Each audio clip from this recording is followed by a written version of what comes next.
benvinguts seguidors del nostre Instagram. Com us havíem promès, avui puntualment, dia 17, a les 7 de la tarda, presentem aquesta exposició tan bona, tan bonica, tan extraordinària, d'un homenatge que es fa al pintor Ramon Aguilar Noguer, que va fer el seu traspàs el 2015, vol dir que d'això estem parlant de 5 anys. Aquí vam fer, crec que l'última exposició seva en vida, en un homenatge als 90 anys que complia en aquell moment. I avui, doncs, al desembre del 2020, volem presentar una exposició que recull una part molt important de la seva obra, ja que es tracta d'una obra que perteneixia a la col·lecció privada, en aquest cas doncs, als seus fills, i que l'han volgut cedir per poder fer aquest homenatge i poder-vos presentar aquests quadres tan estupendos. Aleshores, aquesta exposició, sempre nosaltres, a Sala Rossinyol, sempre hem tingut el costum d'actuar que pel mes de Nadal, o sigui, pel mes de desembre, perdó, per Nadal, fem una exposició extraordinària i aquesta vegada, doncs, aquesta exposició correspon ni més ni menys que el pintor Ramon Aguilar Noguer. Un pintor internacional, un pintor català, però que la seva anomenada i el seu nom ha corregut per moltes parts d'Europa, i nosaltres ens sentim molt orgullosos de poder fer aquest homenatge, ja que era un gran pintor, però també era una gran persona, a la que nosaltres estimàvem moltíssim, perquè va ser molts anys de contacte. Recordo que amb ell vam començar, llavors fèiem uns llibres de col·lecció, i vam començar amb el 5è llibre, que era el llibre vermell, en aquell cas era el número 5 del volum que fèiem en aquells anys, la seva primera exposició, que també va ser molt bonica. Bé, dit aquestes paraules, jo crec que ja queda això presentat, l'acte i d'alguna manera l'explicació de per què fem aquesta exposició, i voldria que fos el Josep Maria Cadena, que està aquí al meu costat, crític d'art i periodista, que ens parli de la seva persona, de la seva obra. És una persona que va conèixer moltíssim i per tant ens podrà donar moltes dades i que crec que a tots ens agrada molt escoltar-lo. Gràcies, Josep Maria. Endavant.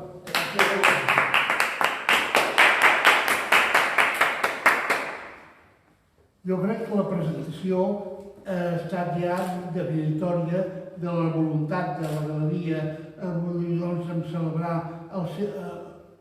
el record, l'emoció, el sentiment sobre un pintor que, explicant la realitat de cada moment, també ens donava una visió general de com érem avui els catalans, de com eren les nostres societats, de com actuàvem, de com fèiem.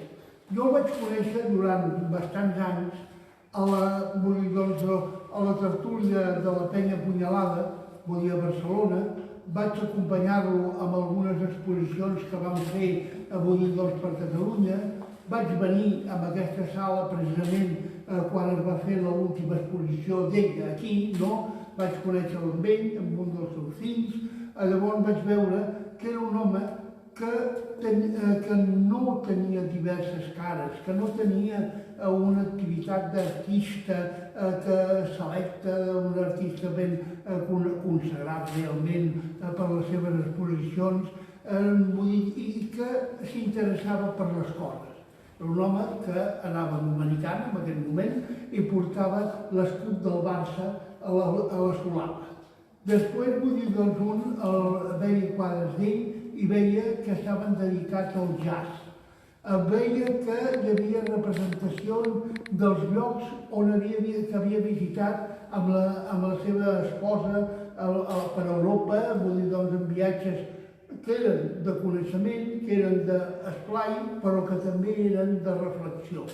Després, veia com representava a les noies de les noves societats, les més joves, aquelles que ell coneixia que d'aquells que es banyaven, que anaven amb vestits lleugers, que tenien la pell bruna, que tenien una frescor a la mirada que la majoria dels catalans d'aquell temps no la podíem tenir.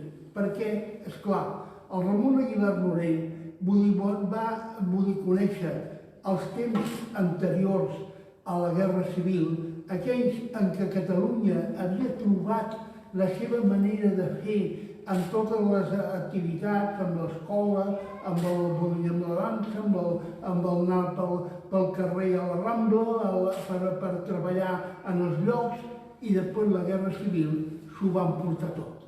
Va ser la gran turbonada que va haver de ser moltes maneres de produir-se entre nosaltres. Ell vull dir, doncs era molt jove, era un home que es va interessar pel ball, i llavors anava al Liceu i entre caixes veia, vull dir, doncs, per exemple, les representacions, sobretot de ballet, que hi havia doncs, bueno, una semblança, vull dir, doncs, quan un pensa, diu, de gas, no? No, no era de gas, era el nostre Liceu, eren les nostres ballarines, era la nostra manera de fer d'una part de la nostra societat. Però també anava a les reunions de jazz, que sé dels que anaven amb l'Alfred Papo en aquell moment i que seguien el Club de Jazz de Barcelona, eren gent, vull dir, doncs, no que fos selecta, gent que creia en la humanitat, que creia en les coses que existien a l'exterior. El jazz deien, bueno, no representa l'activitat de la societat espanyola. No, bueno, no sé si, però sí de la catalana, perquè la catalana teníem aquesta curiositat per veure diferents llocs. Després, vull dir, doncs, anava a fer com fan tots els pintors, a representar la bellesa, representar els carrers de Barcelona, representar les cases, representar tota l'activitat. I jo recordo que quan anava a veure les seves exposicions tenia la consciència, igual que altres visitants, de que aquella era la Catalunya que jo m'estimava. Aquella era la Catalunya que, sense haver-la pogut veure, jo tenia 10 mesos quan va esclatar la Guerra Civil Espanyola, i jo vaig conèixer la postguerra, vaig conèixer totes les dificultats del moment, però, diríem, de la guerra no me'n recordava, no? I de l'anterior no tenia ni idea perquè no ens ho van explicar ni ens ho van permetre. Llavors, vull dir, doncs, en els quadres del Ramon Aguilar Morell, vull dir, veia el sentit de la societat catalana. I aquesta societat catalana queda reflectida en molts dels quadres que ara aquí es recullen. Tenir un Aguilar Morell, per mi, semblaria, vull dir, tenir un tros de la Catalunya que jo desitjava. I la Catalunya que, amb peines i treballs i dintre de les dificultats generals que hi ha i les particulars d'aquest moment, vull dir, hem de recuperar. Celebro molt que, vull dir, doncs, que la Galeria Rossinyol hagi fet aquesta exposició i celebro molt que vostès puguin conèixer-la a través dels mitjans informatius i també amb alguna visita, si és possible. Moltes gràcies.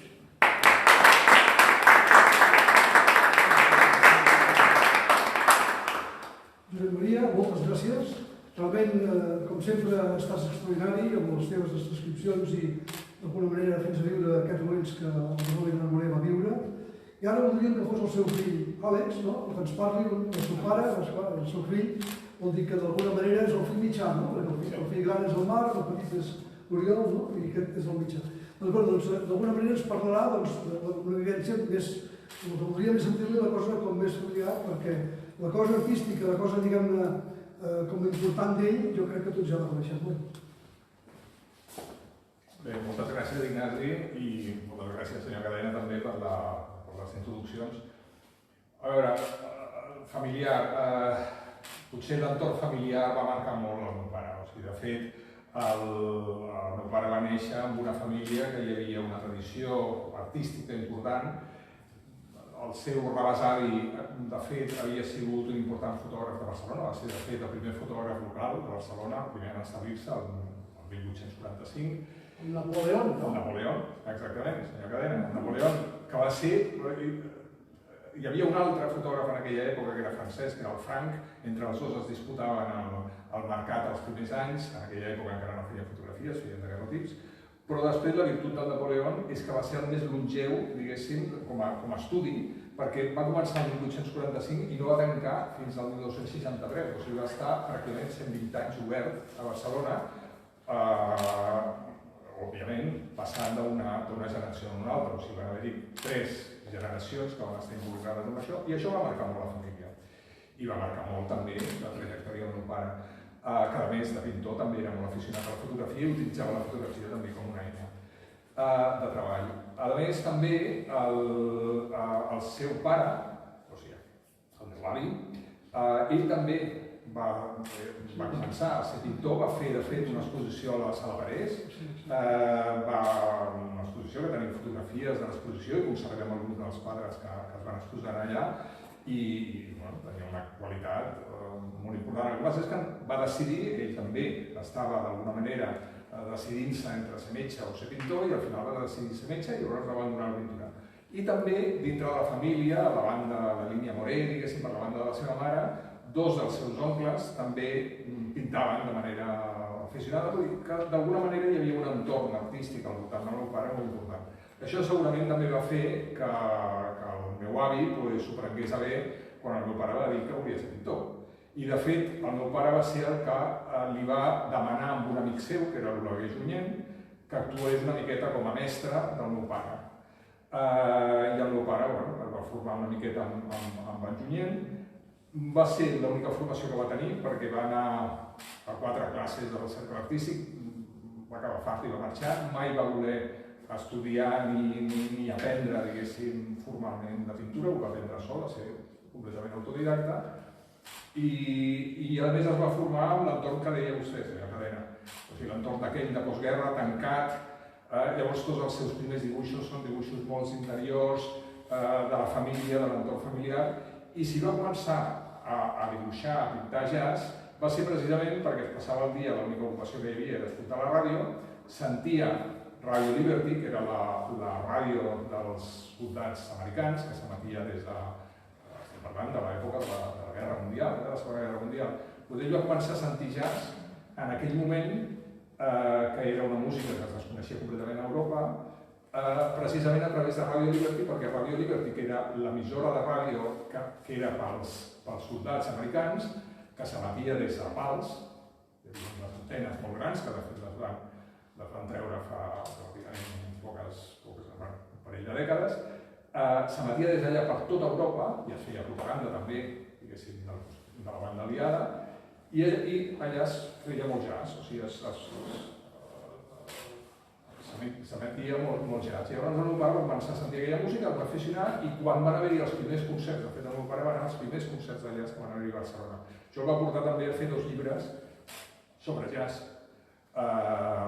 i tenia molts amics que eren crítics de jazz, que eren fotògrafs de jazz, etc. i que coneixia molts grups i tal. I el pintar jazz, el també pintar ballet, etc., va fer que també ell tingués una habilitat molt gran per als temes de moviment. Per tot el que era moviment, el dibuix ràpid, diguéssim, perquè clar, els dibuixos els havia de fer molt ràpids. I bé, la veritat és que no sé massa és que dir, vull dir, únicament això, que ell va néixer en aquest entorn, va créixer i després, a poc, va anar diversificant la seva obra, òbviament, i va acabar pintant una miqueta de tot.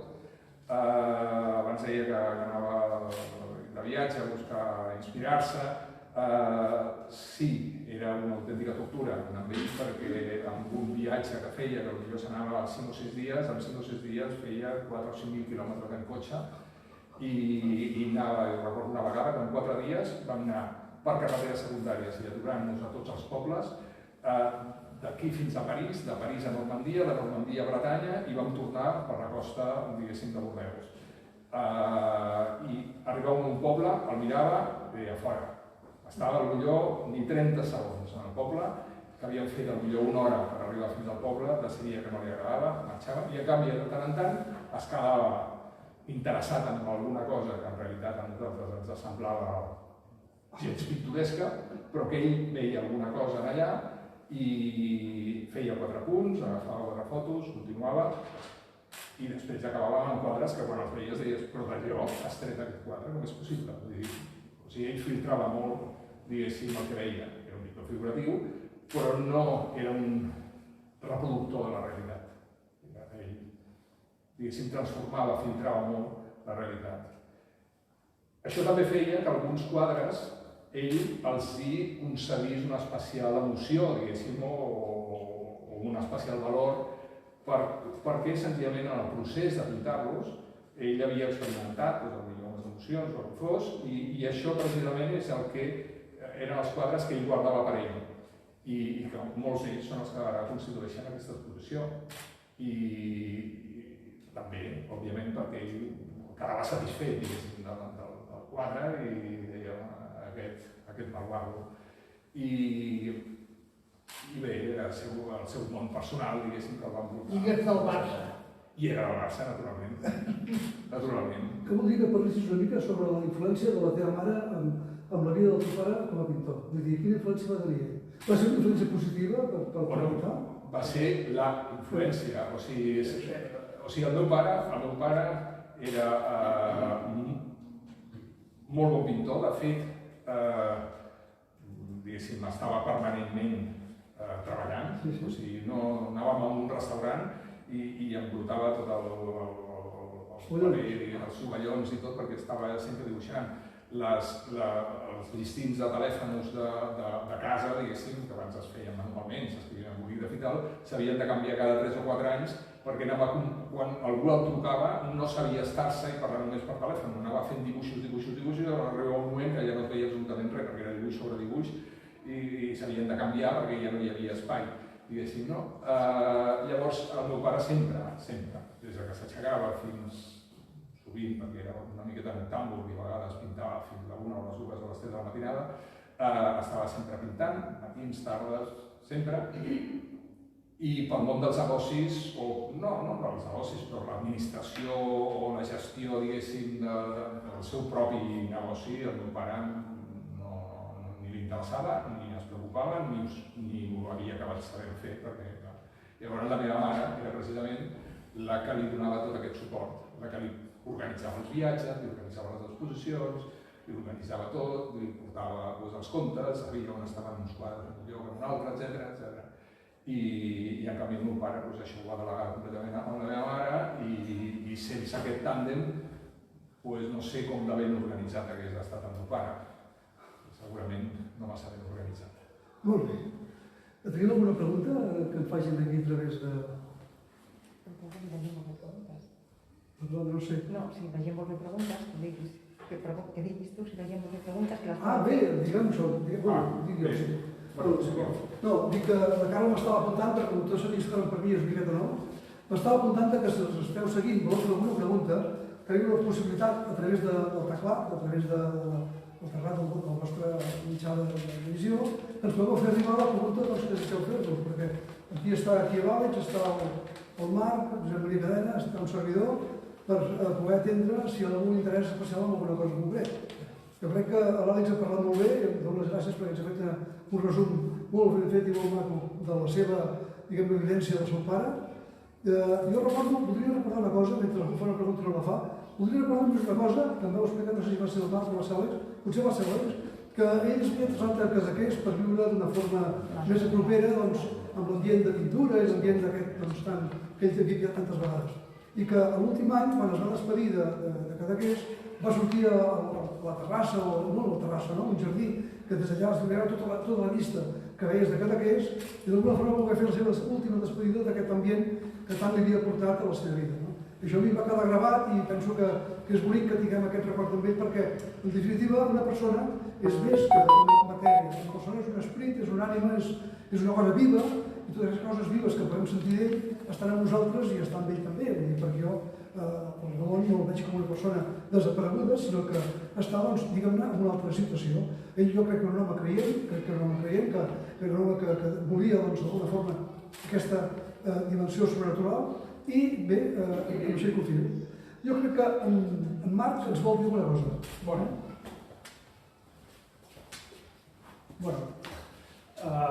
No, amb la línia que ha parlat l'Àlex, i has parlat tu ara fa un moment, volia fer incís amb el tema de la relació entre el meu pare i la meva mare, com dèieu, que realment va ser un tàndem. Anna Maria Vila. Anna Maria Vila.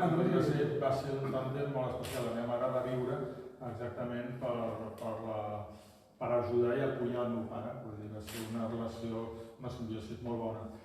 Tant és això que al llarg de tota la seva vida el meu pare va tenir ofertes de gent que li interessava fer de marxant seu, o sigui, organitzar. No sé si hauria sigut millor o pitjor si la meva mare no hagués estat, si l'hagués agafat un marxant professional, potser li hagués obert camps més internacionals, tot i que el meu pare ja també tenia camps internacional, va estar a Europa, va estar als Estats Units, vull dir que va tocar molt d'això, però potser no s'aprèn mai si hagués pogut ser millor o pitjor si hagués tingut un marxant professional. Però una anècdota que jo ara m'he recordat, perquè no me'n recordava ara, va haver-hi un moment a la vida del meu pare, i no precisament el moment més de màxim esplendor o de màxima productivitat, sinó al principi, quan ja començava a despegar, que un senyor va anar a casa del meu pare i li va començar a comprar quadros. I llavors, aquest senyor no diria el nom, però un senyor molt important, va ser molt important i molt controvertit dintre del món, diguem-ne, tant artístic com polític de Barcelona, li va oferir, li va dir, mira Ramon, a partir d'ara no te preocupes, a partir d'ara todo cuadro que tú pintes yo te lo compro, al precio que tú me digas. Llavors el meu pare i la meva mare es van quedar una mica així, ¿no? I li va dir, no, nos lo queremos todo. O sea, tú lo único que tienes que hacer es producir y nosotros te compramos todo lo que vayas haciendo y yo me encargo de comercializar los cuadros. I curiosament, els meus pares, tot i que això, evidentment, era un xoll molt important, perquè no t'hagués de preocupar, tenies la vida assegurada per vida, perquè li va dir, a més li va dir, tu ja la vida la tens assegurada. Doncs els meus pares van decidir entre els dos i van dir no. I es van negar a continuar venent-li quadros. I llavors hi va ser just abans de les exposicions a Bèrgamo, de les exposicions, d'una sèrie d'exposicions molt importants que després va fer el meu pare, no? Però bueno, va ser una aposta, vull dir que si et diuen que compren tota la producció a un preu d'això, realment la tentació era molt important, perquè això era quan encara vivien al pis de Balmes, vull dir que no era el moment ja. I realment, i això fa que realment, per mi, com per l'Àlex, i com per tu, vull dir que realment ha sigut, no és el Ramon Aguilar Moré, sinó que per mi ha sigut el tàndem dels dos, o sigui, ha sigut per nosaltres és una vivència de les dues persones que han estat juntes i que han tirat endavant un projecte i bueno, jo crec que ha sigut un projecte d'èxit durant tots aquests anys. Molt bé, doncs veient aquestes paraules que acabes de dir, aquesta exposició la podríem dedicar als dos. Jo crec que sí. El Ramon i l'Anna. Sí, jo crec que sí. Perquè crec que tots dos mereixien aquest homenatge que va ser la clau. A més, clar, la meva mare va morir fa bastants anys i realment, però sempre, després el meu pare sempre s'ha apoyat molt amb la família, perquè realment llavors ja va tenir que començar a agafar altres responsabilitats que sempre va estar apoyant per nosaltres, no? Els fills han estat també apoyant-lo i tirant endavant. Molt bé. Tenim alguna pregunta? Sí, però primer volem agrair als seguidors que ens estan donant les gràcies per aquestes explicacions, que han sigut molt constructives. I, entre d'altres, hi ha una pregunta de la Neus Ors, que ens pregunta si aquestes noies morenes d'ulls tan grans si tenen un model real. Mateix? Les noies morenes d'ulls... Sí, aquests ulls que feia aquests veus que feia... A veure... Hi havia model? Sí, el meu pare tenia models. Tenia models i havia utilitzat models, per exemple, l'Aina, havia pintat la filla de l'Àlex, l'havia pintat bastantes vegades, la meva filla també, però bueno, tenia molts models i normalment sempre a l'estudi de casa nostra sempre hi havia unes models que eren guapíssimes. Me'n recordo quan tenia 17 anys que estava allà i escolta'm, quedava quielos, estic al sèptimo cielo, perquè realment eren noies molt mones i molt guapes i sempre havia tingut models. Però de mare no tenia gelos, això, no? Gent gelosa? No, realment no, perquè, a veure, a la meva mare hi ha molts quadros, perquè són quadros que normalment que els tenim nosaltres, no? Però hi ha molts quadros que són la meva mare. Hi havia influència de la seva mare en moltes coses. En molts quadres hi havia influència de la seva mare. De la meva mare, sí. I els d'això, i les models eren representatives de la joventut que creixia. Sí. No és dir, de la joventut que mirava cap enfora. Cap enfora, sí. Molt bé. Doncs hi ha alguna altra intervenció més? Bueno, podríem també fer una pregunta per la nostra banda, no? I és que l'Aguilar Moré sabem que és un pintor de temàtica diversa, no? Des de temes urbans, figures... I volíem saber una miqueta si alguna d'aquestes temàtiques ha estat més apreciada o... A veure, la figura, realment, jo crec que el meu pare, el tema figures és el que, junt amb el tema del jazz, era el més... A veure, qualsevol quadre que veiem d'un poble o d'una ciutat, evidentment és característic. Però sobretot, jo crec que amb les figures, tant amb les figures com amb el jazz, és el que no pots dubtar. no? Vull dir, perquè hi ha molts pintors que pinten figures i cadascú, uns amb més personalitat, uns altres amb menys, però en canvi la figura de l'Aguilar Moreno ja cap. O sigui, jo puc arribar a adoptar en un moment determinat si un paisatge pot ser el meu pare, pot ser l'altre pintor, perquè hi ha pintors. Ara, les figures no. Per mi, una figura pintada pel meu pare és que és claríssim. I amb el tema de jazz, és el que ha parlat l'Àlex, no? Que diu, tots treballen la seva vida així, rodejat de jazz i música francesa, Brassens, Moustaki, realment ha sigut sempre el seu món, no? Des que érem petits, sempre ho hem estat sentint, nosaltres estàvem jugant a soldadets a la del meu pare i anàvem sentint aquestes cançons i per això a mi m'ha quedat una fixació amb la música francesa dels anys 60. Però a banda d'això, amb els pobles, per exemple, és curiós, si us fixeu, hi ha dos tipus de pobles, no? O sigui, hi ha molts pobles que són l'Espanya buida, i ha sabut retratar-la molt bé, aquests quadres a l'Aragó, de pobles perduts, sense ningú, vull dir, l'Espanya buidada, ho ha reflectit molt bé. I en canvi, també ha sabut reflexionar molt bé altre tipus de quadres, com poden ser, no sé, la Costa Blava, Sant-Tropez, figures, nens, platges. Vull dir que realment hi ha una dualitat, no? Tant acull a pintar un poble mort, simplement les cases, el que ell deia, no? A vegades es parlava, para, sobretot quan es despertava després de dormir el cotxe, para, una porta. I dius, hòstia, però si això és una... I llavors parava, feia una foto, agafava, baixava, feia un esquema, dibuixava i amb això després treia un quadre. O bé, doncs això, no? En lloc de molt bullici, un bar, amb aquest aspecte era molt polifacètic, vull dir que no feia una mica de tot. Molt bé. Volíem fer una intervenció especial? Sí, perquè l'Aguilar Moreno sabem que és un artista també que a nivell internacional ha tingut una gran acollida, no? I aquí tenim una obra representativa que ens agradaria que ens comentessin una mica, que és aquesta obra, amb el tema de la sardana, que pot ser, l'Àlex ens explicarà una miqueta l'història. Sí, bé, aquest quadre té una història una miqueta particular, diguéssim. En realitat va ser en un moment determinat. El meu pare, des de jove, la meva mare havien estiuejat a Cadaqués, tenien una casa a Cadaqués i havien mig viscut a Cadaqués. I, clar, Cadaqués, sobretot als anys 60, era un poble molt petit, que començava llavors a ser un lloc de concentració d'artistes, però que encara era petit i hi havia pocs artistes. Un d'ells, naturalment, era el Salvador Dalí.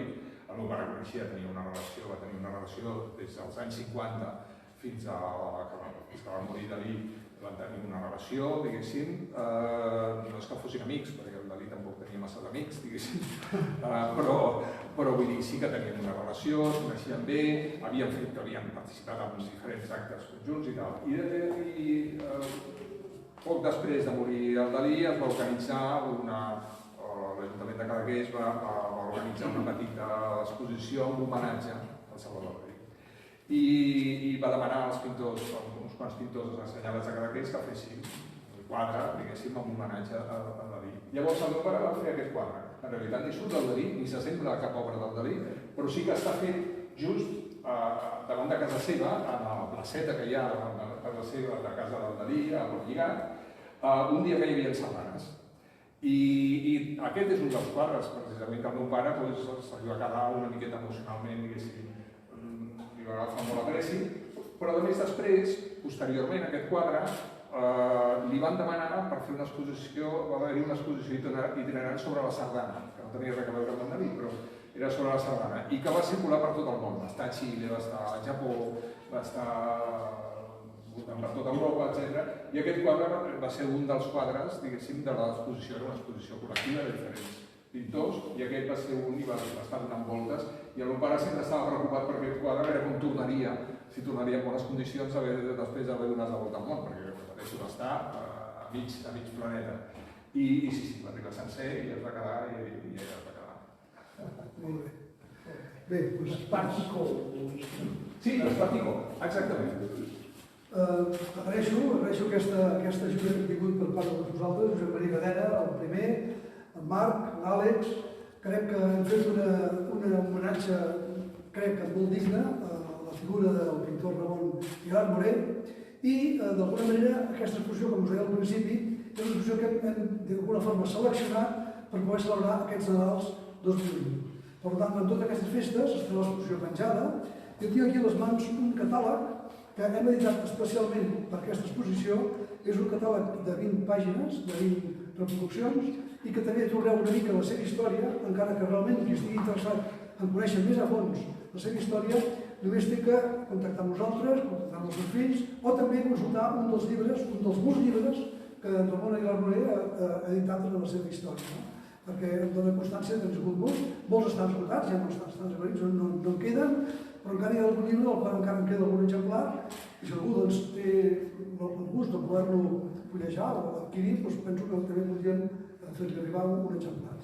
Dono les gràcies a tots els que ens estan seguint, molt content perquè d'alguna manera ens sentim més integrats en aquest món que ens rodeix ara, aquesta cosa tan virtual de les imatges que es veuen així tan en directe, però crec que part d'aquesta exposició, que hem procurat fer-la el més digna possible, jo us convido a fer una visita aquí a la galeria perquè veureu el quadre natural, que encara que es puguin veure a través de la nostra pàgina web, que és www.salarocinal.net, o a través de l'Instagram, o a través dels diferents mitjans, crec que no hi ha res com la realitat mateixa del quadre. Per tant, si podeu posar-vos aquí per veure el quadre natural, podreu gaudir realment d'una exposició molt interessant. Moltes gràcies i estarem en contacte i us anirem oferint si hi ha alguna notícia o alguna novetat sobre el tema perquè estigueu sempre a l'última del que passa. Moltes gràcies.